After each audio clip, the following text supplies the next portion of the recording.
Всем привет, с вами снова Мототек. К началу сезона Вайбер приготовил для нас очередную новинку. Это более мощная модификация V200R. Теперь это уже настоящий эндуро. Главное, что изменилось, это двигатель. Стоит 250-кубовый четырехтактный верхневальный мотор фирмы Zonshine, который выдает 19 лошадиных сил. Ходовую часть изменять не стали, так как она хорошо себя показала на 200-ке. Передняя вилка и моноамортизатор остались прежними. Реально это первая 250-ка эндуро, на которой людям с ростом до 1,70 м сидеть удобно и нормально. Нормально достается ногами до пола. Что касается органов управления, то тут все как в эндуро просто и понятно. Приборная доска. Здесь у нас тахометр, спидометр, датчик включенной передачи, указатель дальнего света. На левом пульте мы видим указатель поворотов, сигнал, дальний и ближний свет. На правом пульте включение габаритных огней, освещение и кнопка старт.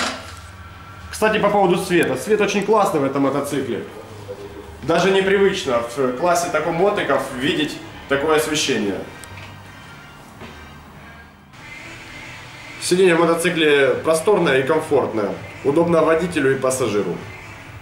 Также в мотоцикле есть багажник, что достаточно редко для такого класса мото. Заднее колесо спецованное на 18 дюймов с резиной двойного назначения, то есть дорога бездорожья. Переднее колесо 21 дюйм. Такая же резина, тоже спецованная. Оба тормоза дисковые.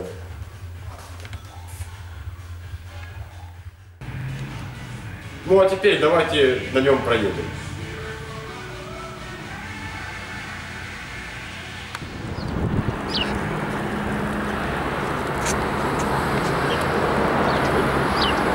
Ну что ж, наступила хорошая погода, можно и прокатиться на нем.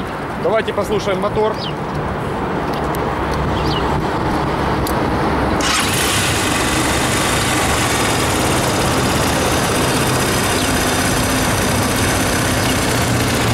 Мотор работает очень приятно, двигатель с балансвалом, вибрации не ощущается, выхлоп мягенький, басистый.